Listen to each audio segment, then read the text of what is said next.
Hi, and welcome to episode number 64 of Basha's Thoughts. Have you ever wondered what it is that makes life so difficult? Why is abundance so difficult? Why do we have to struggle so much and still have so little? Most of us, at least. Why is abundance not prevalent? Well, in a way, if you think about what it is we like, what it is we're drawn to, what it is we would say that we value, we would say that we value abundance. We would say that we value love, expansiveness, peace, unity, and those kinds of things. These, many would agree, seem to be our true values. And indeed, if you've been listening to some recordings around spirituality, then perhaps you even agree that our inner nature is that of love. And yet, in this world, it seems to be difficult to come by. Why? I was thinking about this today. And we do say that these are our values, that abundance is something that we do value. And yet, do we? When we actually take a look at how our world is structured, then all of a sudden it becomes clear why it is said that the devil is the master of this material world here. Because, let's take abundance. We say we value it, and yet the systems that we have created are around its opposite. They are around scarcity. If you think about it, it is only something that is rare, scarce, like precious stones or precious metals, that we value. So we value things because they are rare. We don't value them if they are abundant. We have dirt everywhere, and so we don't see it as valuable, for instance. Air seems to be abundant, and that also we do not quite value. So we have built our systems around the idea of lack, scarcity. What is valuable is that which is scarce. Now, what does that actually lead to? As we see in our world, scarcity becomes something we even try to create, manufacture, because then we can sell it. So we need to make sure that we protect it, keep it safe, and make more of it, more scarcity. And when things are built around scarcity, then it is important to make sure that you have some of that scarce stuff, because obviously, based on the premise, it is scarce, and so there isn't enough for everyone, and so we better make sure that we have it. And so then we better make sure that we have systems in place that can get it for us as well. And these systems are based around the same ideas that we value, except they're opposites. Another thing we value, we said, was love. Its opposite, you could say, is fear. And that becomes a key factor in our world in which we have created scarcity as that which is valuable. Now, fear becomes an important factor, especially when it comes to controlling people, making sure that you can get that which is scarce for yourself or for your group of people. And so we have devised many different types of systems where we scare people in different ways in order to gain more power. We can do it directly and threaten them, and if they are scared, then they might give us that precious, scarce something. Or we might try to trick them in other ways and manufacture situations in which they end up becoming afraid. And then we come with a solution, and we might even sell them the solution. It is a more sophisticated way of scaring people, and yet quite efficient. So fear and scarcity are interlinked in the current system, as we can see. It is a system of separation that we're living in. But then one could ask, okay, so you're saying that this system of scarcity leads to a lot of problems in the world. We have these divisions between people who have a lot and who frighten the others into giving them everything they have. Well, how could we change that? What would it look like? What would it mean to base a system around abundance as opposed to basing it around scarcity? Well, if something is abundant, then everyone kind of has it. So how can it be valuable? Well, it is a different way of thinking than we are accustomed to, but it is a system that seems quite attractive to our inner self, the one that actually values love and abundance. One way of moving into that type of system is to think that way. To think, well, the air is abundant. If I were to focus on that, if I were able to truly appreciate that, then I would feel so extremely abundant as I breathe in every moment. Indeed, that is one way of going, and it is a way that can make us a little bit happier. But we can actually do more than that. What if we were to change our system as well, not just our own thinking, which can be quite powerful? What would the system look like? Well, then what would be deemed as valuable would not be that which can make me a much richer person than someone else, but it would be based around that which can make all of us richer in some sense. So the value would be in making everyone better in some sense, whatever it might be.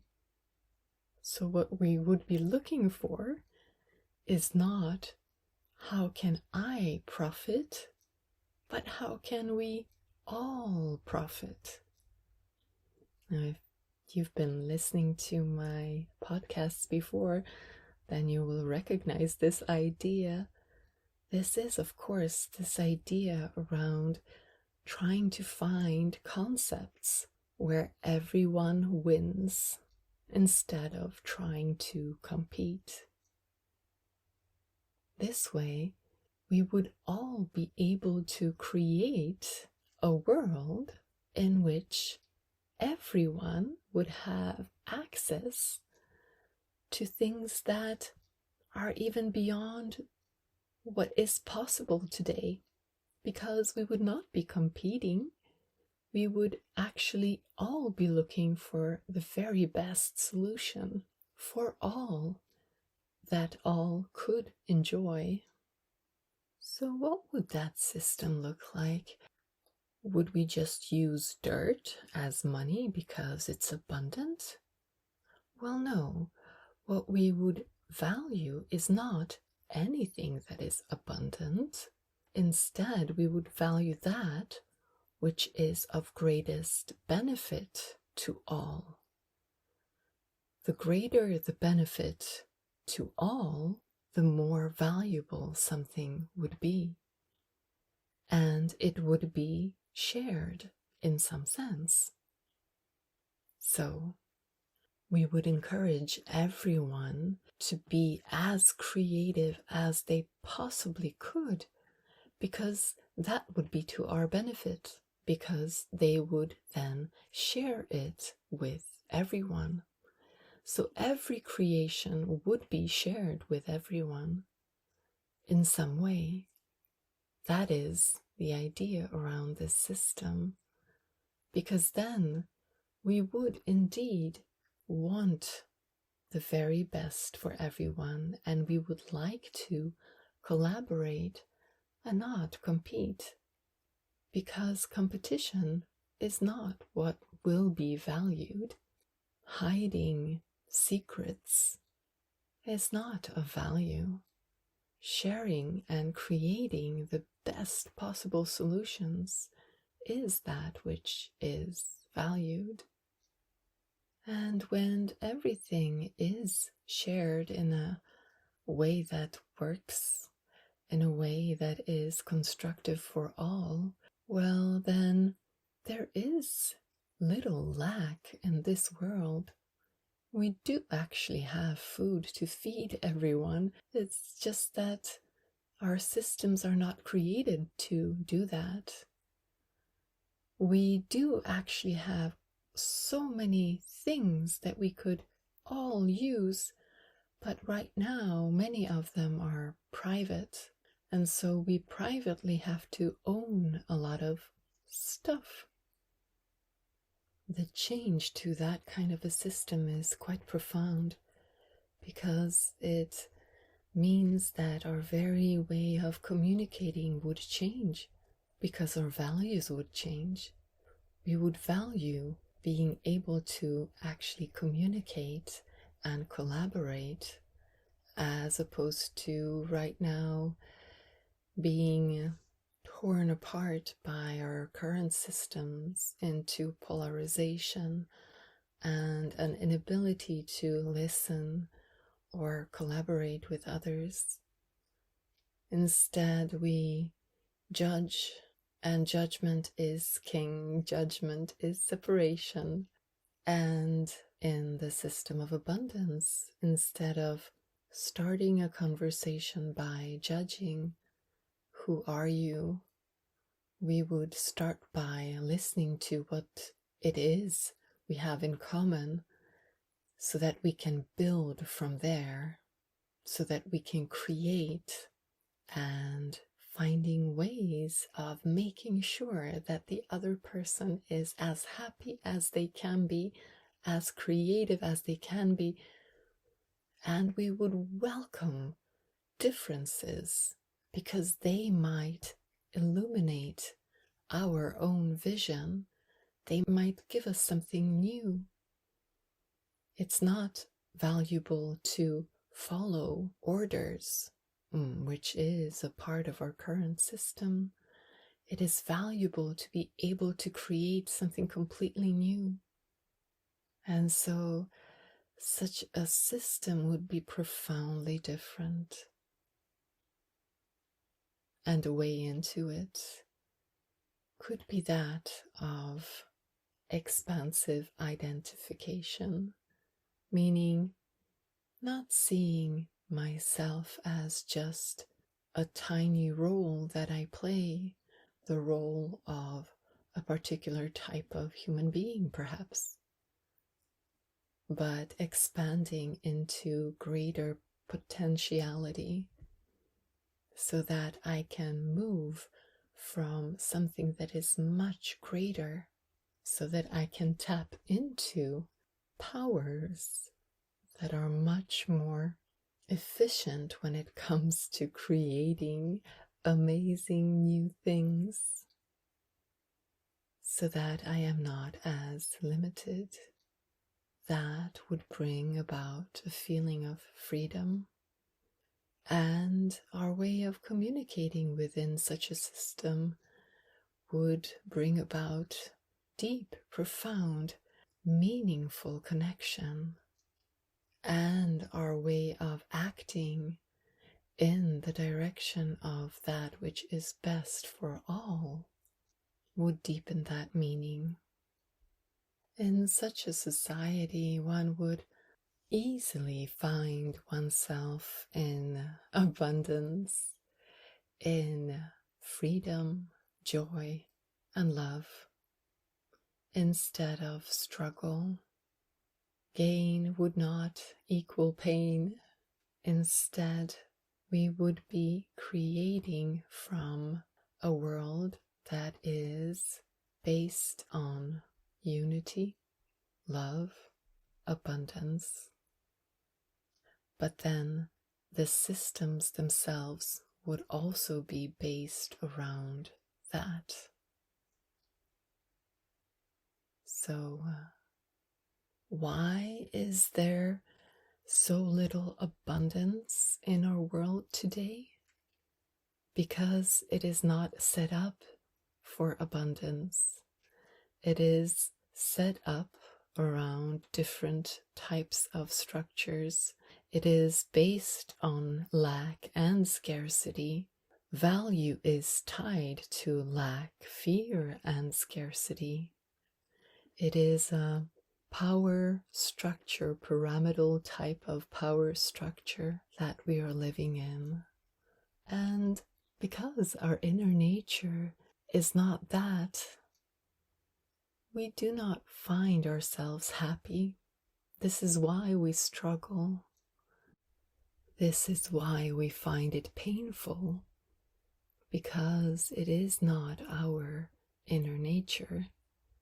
Had it been in accordance with our inner nature, we would have been satisfied. But it is not. And now we have the opportunity, as we are accelerating towards a precipice, to actually build something quite different. And we know in which direction we have to move. It is in the direction of abundance, valuing abundance, valuing love above fear. And we can work on that personally, learning to move and act from love as opposed to fear. And then, of course, we can be super creative and work on all kinds of alternatives. Whatever it is that we feel called to doing, whatever it is that we are creative with, we can move in that direction with. So if one were to construct something, how could we construct it within that type of a system? Whatever it might be, a new way of communicating, a particular physical thing, system, whatever it might be. That was it for today. I might talk to you in another podcast episode. Take care.